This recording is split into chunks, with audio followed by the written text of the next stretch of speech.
All right, welcome to this new or different edition. This time we shall be looking at lawyers with myths and realities. Lawyers with myths and realities. How exactly do I mean? There are some statements that are made about lawyers, at times by extension, judges as well. So let us just look at what exactly the law says about these statements. Are they true or are they just superficial? That's what we are looking at this time. Lawyers, myths, and realities. The first one is this, and it's about the commonest, that all lawyers are liars. All lawyers are liars. All lawyers are liars. Is that true?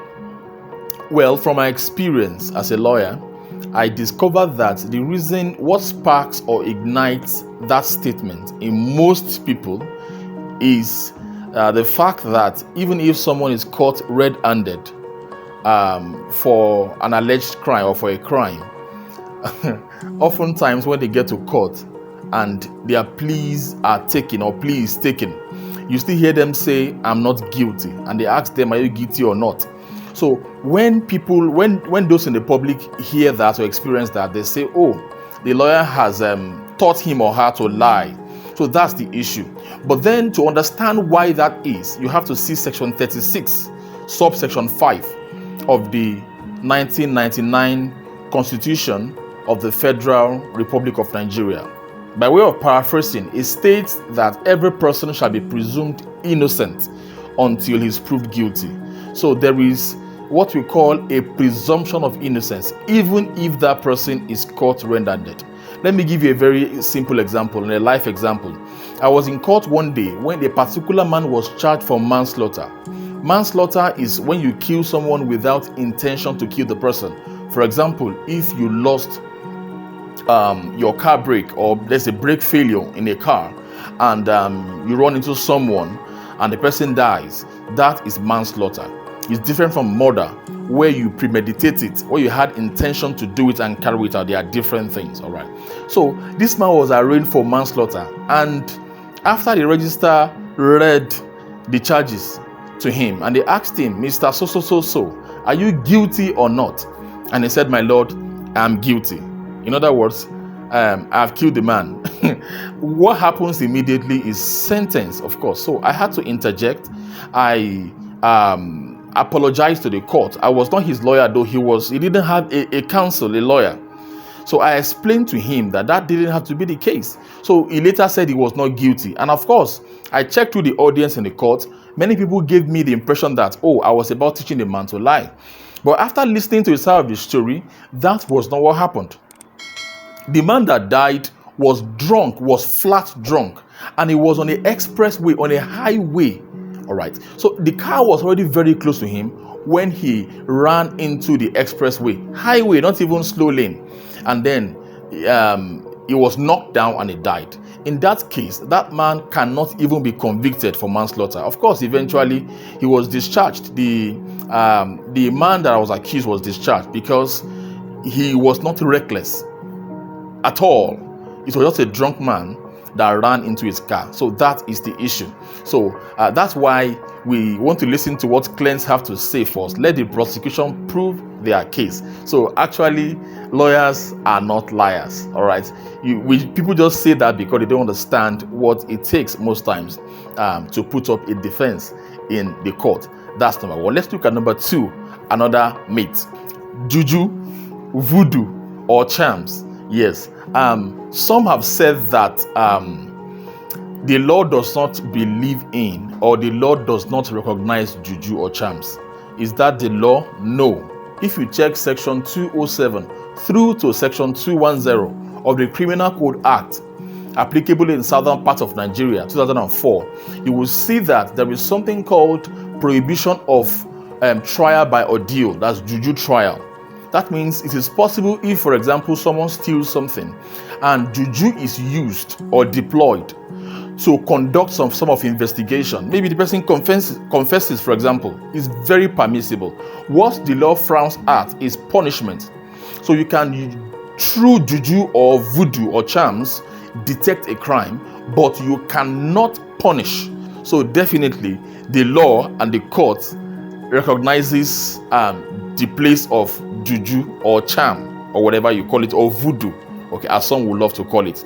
Let's look at other things as well. All right, another myth is that lawyers and judges are secret cultists. Lawyers and judges are secret cultists. Is that true?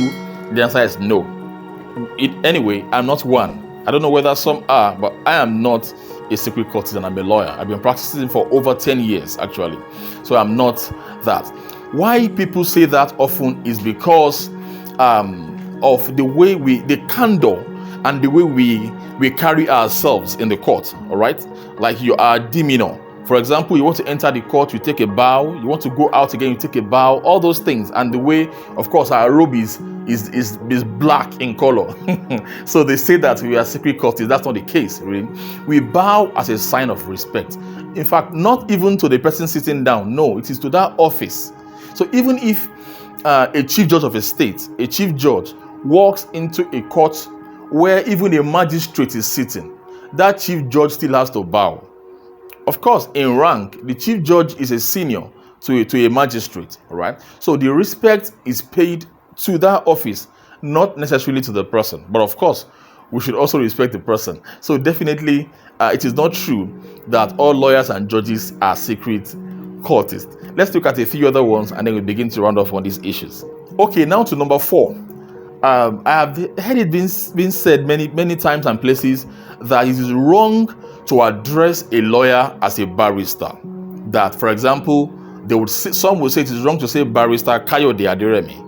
And the right thing to say is Mr. Kayode Aderemi. Okay, now don't take my words for it now. Let's see what the law says. All right, to number 4. I've heard it being said many times that it is wrong to address a lawyer, a practicing lawyer, as a barrister.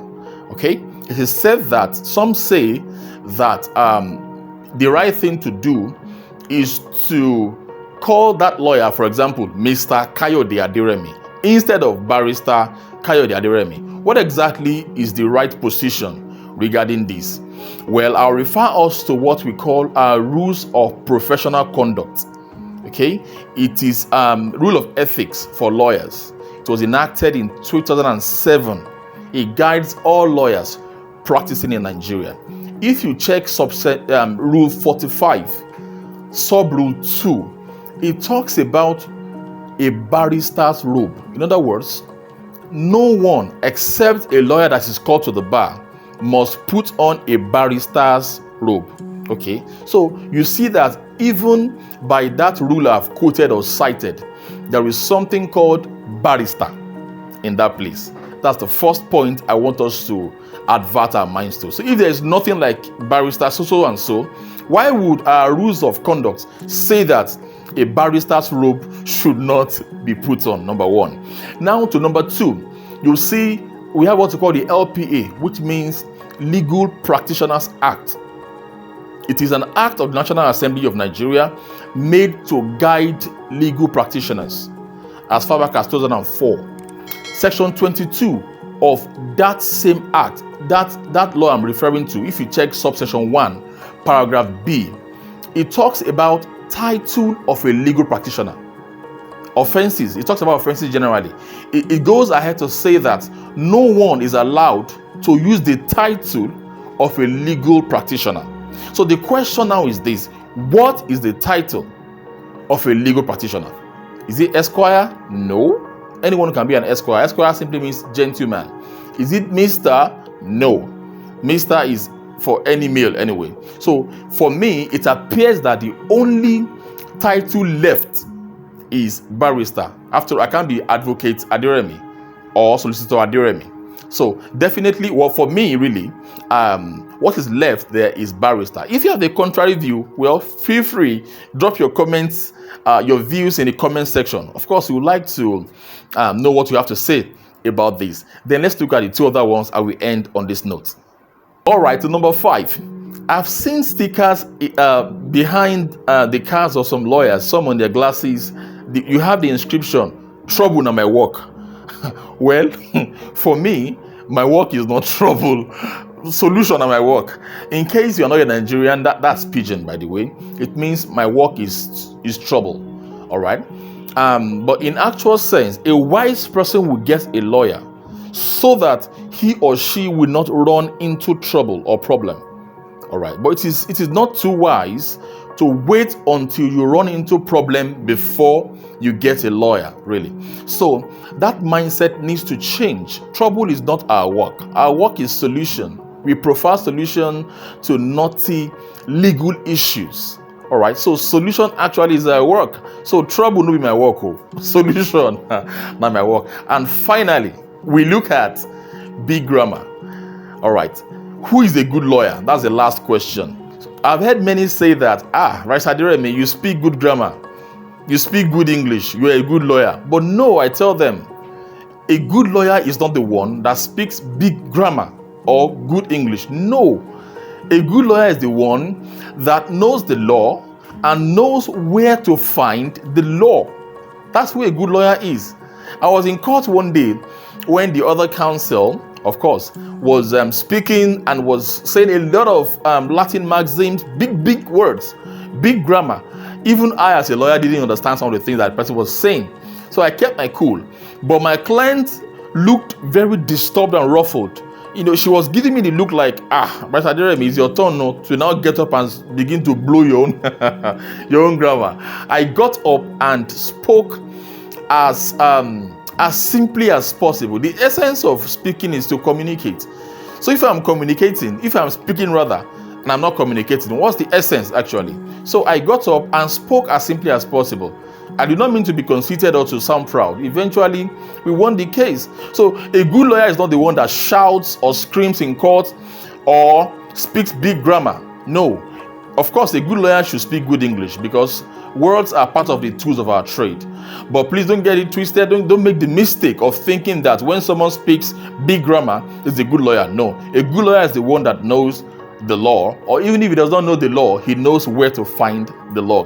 We hope you've enjoyed this series as well. Remember to always like, share, and in fact, comment if you will on our comment section. Thank you. God bless you.